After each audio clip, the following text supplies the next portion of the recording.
Boa tarde, pessoal. Aqui é tarde. Se você está assistindo à noite, boa noite, pessoal. Se você está assistindo de manhã, bom dia, pessoal. Porque o bom dia tem que ser alegre. Então, pessoal, vamos falar sobre as características gerais dos cordados. Cordados. Vamos lá. Então, de acordo com o que eu vou explicando a matéria, eu vou passando de uma aba da outra ali para ir explicando o que é cada nome desses que acaba surgindo. Vamos lá, então. Na evolução dos deuterostômios, uma linhagem que derivou para o grupo dos equinodermos, representados pela estrela do mar, e outra derivou para o grupo dos cordados, representado pelos anfioxos e pelos vertebrados. Não se preocupe, pessoal. Num próximo vídeo, que vai ser postado ainda hoje, eu vou explicar sobre, no cladograma, onde que está cada um desses elementos falados na evolução. Então, os deuterostômios tinham essa linhagem, uma se tornou os equinodermos e outra, através da seleção natural, toda a parte da evolução, foi para um grupo que se derivou e originou os anfixiosos. Mas o que é deuterostomia? Deuterostomia são um superfície de animais que estão ligados por diversos aspectos embrionários peculiares, como forma de clivagem, ou seja, sua forma de formação, a forma de suas larvas, o desenvolvimento do celoma e pelas aberturas embrionárias, que irão originar a boca e o ânus. Continuando. Na evolução dos cordados, surgiu a metameria. Na evolução dos cordados, surgiu a metameria, que é um evento que também ocorreu na linhagem evolutiva dos protostômios e que deu origem aos anelídeos e aos artrópodes. Mas o que seria essa metameria? Metameria, em zoologia, é sinônimo de segmentação corporal. Está presente nos filos Annelide, Artrópode e Chordata, como a gente falou aqui. Então, metameria é a segmentação, as partes do corpo do indivíduo. E esse evento, a metameria também ela ocorreu na linhagem evolutiva dos protostômios. Quem são esses malditos protostômios? Os protostômios é um clado de animais com simetria bilateral e 3 camadas germinativas. O nome do grupo deriva do fato de que o desenvolvimento embrionário, a boca, é formada antes do ânus. Então, deuterostômios, boca e ânus formados ao mesmo tempo, por uma parte. Nos protostômios, a boca é formada antes do ânus, na clivagem. Beleza, continuando. A metameria, apesar de ser um processo de segmentação do corpo que ocorre durante o desenvolvimento do embrião e que envolve a mesoderma, persiste em diferentes graus no adulto, sendo mais evidente em algumas estruturas do corpo do que em outras. No caso da maioria dos cordados, um exemplo de estrutura do corpo adulto em que a metameria é evidente é a musculatura do tronco, organizada em miótomos. O que são miótomos? É a divisão da musculatura, basicamente isso. Ou blocos musculares metamericamente dispostos ao longo do corpo. Pessoal, quem está assistindo essa videoaula, isso aqui é uma complementação do PET, tá bom? Porque o PET acaba não falando nessa parte. Isso aqui você deve assistir para complementar o seu entendimento do PET. Se você está fazendo a revisão para o Enem, ótimo! Esses nomes aqui são de grande importância. A contração alternada desses músculos de um lado a outro do corpo promove um movimento lateral, que vai impulsionar o animal para frente. Esse tipo de locomoção por ondulação lateral é típico nos cordados com características mais primitivas. Por exemplo, peixe ósseo, anfioxo, beleza?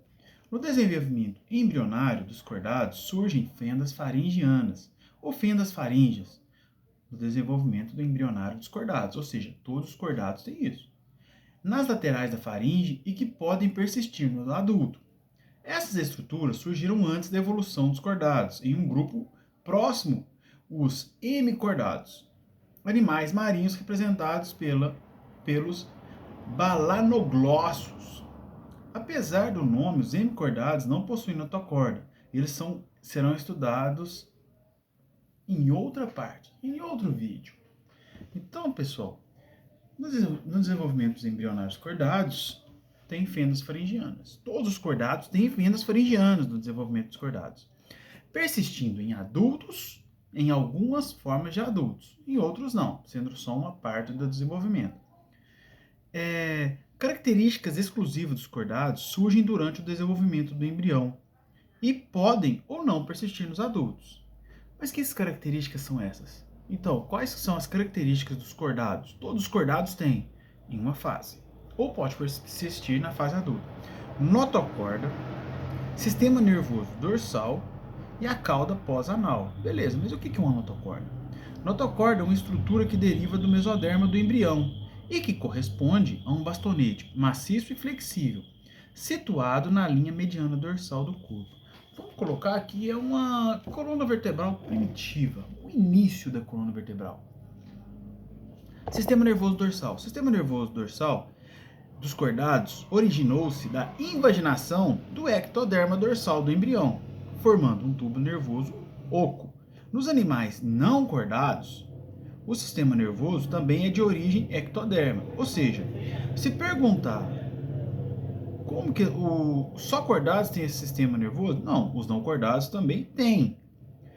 E são de origem ectodérmica, porém não se forma dessa maneira, e é de posição ventral ou difusa. Presta atenção nesse ponto. Sistema nervoso central, dorsal, quer dizer, o sistema nervoso dos cordados origina-se da invaginação do ectoderma dorsal do embrião, formando um tubo nervoso oco. Perfeito. Nos animais não cordados, o sistema nervoso também é de origem ectodérmica. Então, tanto cordados quanto não cordados têm origem no sistema nervoso do ectoderma. Entretanto, nos não cordados, se forma de maneira ventral ou difusa. E a cauda pós-anal. A cauda é um prolongamento do corpo posterior ao ânus. Os cordados são classificados em 3 subfilos. Então, os cordados são classificados em 3 subfilos: urocordata, urochordata, os urocordados, cefalochordata, os cefalocordados, e os vertebradas, que somos nós. Mas quem que são? Urocordados são os animais pertencentes ao subfilo urochordata, também conhecido como urocordados ou tunicados. São animais sésseis, ou seja, fixos, que vivem presos às rochas ou a outros substratos nos oceanos do mundo. Os animais desse subfilo apresentam o corpo revestido por uma única túnica constituída por tunicina, que é uma substância semelhante à celulose. Beleza. Aí depois vem os cefalochordata, cefalocordados. Os cefalocordados são animais pequenos, finos, com corpo achatado lateralmente, como o corpo dos peixes. Transparentes e vivem enterrados em substratos arenosos, deixando apenas a cabeça aparente. São representados atualmente pelos anfixiosos, anfioxos. Este é o único do grupo. E os vertebradas, que somos nós, os vertebrados. Daqui a pouco vem mais coisa deles. Os urocordados e os cefalocordados são também chamados de protocordados. Os urocordados e os cefalocordados são também chamados de protocordados. O que seria essa palavra protocordados? Os protocordados são animais cordados e invertebrados. Protocordados são animais cordados e invertebrados. O grupo possui poucos representantes e todos são de pequenos animais marinhos. Os protocordados, eles representam os cordados mais primitivos. Durante a fase embrionária, todos os cordados apresentam o tubo nervoso dorsal, notocorda, fendas faringianas e cauda pós-anal. Pessoal, isso aqui é o que cai em prova, que é a característica que todos eles têm: tubo nervoso dorsal, notocorda, fendas faringianas e cauda pós-anal. Só todos têm isso. Beleza? Continuando. Acredita-se que os vertebrados tenham se originado de um ancestral comum, que também teria dado origem aos cefalocordados, como mostra o cladograma que veremos depois, beleza? Os protocordados, eles não possuem crânio, nem vértebra. São cordados invertebrados. Então, mas quem que são os protocordados? Os protocordados são cordados primitivos, vamos dizer assim. Os vertebrados possuem crânio e a maioria dos cordados possui vértebras que compõem um endoesqueleto axial. Endoesqueleto, endodentro, esqueleto dentro do corpo. A notocorda desaparece parcialmente durante o desenvolvimento embrionário, sendo substituída pela coluna vertebral. Então, nos vertebrados, a notocorda desaparece e dá origem à coluna vertebral. As vértebras dispõem-se de modo a proteger o tubo neural e restos de notocorda persistem nos discos intervertebrais. Perfeito. Embora o nome vertebrata derive da presença de vértebras, essa não é uma característica compartilhada por todos os representantes do grupo. Então, se perguntar, todos os vertebrados têm vértebra? Não, nem todos têm. O crânio surgiu evolutivamente antes das vértebras. E por isso, alguns preferem o termo craniata. Então, se falar grupo vertebrata ou craniata, é sinônimo um do outro. Beleza, pessoal? Continuando. Os peixes primitivos, como é o caso das feiticeiras, eles não possuem vértebras, mas possuem crânio, embora muito rudimentar. São do grupo. Então, as feiticeiras são de qual grupo? Dos vertebrados. Mesmo não tem vértebras, mas tem crânio, apesar de ser rudimentar. O crânio vai proteger a extremidade anterior do tubo neural, que nos vertebrados se desenvolve muito, originando o encéfalo. Então, nos vertebrados, o tubo neural desenvolve e dá origem ao encéfalo. Primitivamente formado por 3 partes ocas, cujas cavidades se comunicam entre si e com o tubo neural. Anterior, então são 3 cavidades, né, se comunicam entre si e com o tubo neural. A anterior está relacionada com o olfato, a mediana com a visão e a posterior com o equilíbrio. A esse encéfalo estão associados os órgãos dos sentidos especializados, representados por fossas nasais, olhos e ouvidos. Então, pessoal, terminando essa características gerais dos cordados. O que eles compartilham? O que tem? O que não tem? Da origem ao que? Vieram do que? Beleza? Então, essa parte aqui é muito importante. Aqui fala que o crânio protege a extremidade anterior do tubo neural e o tubo neural dá origem ao encéfalo.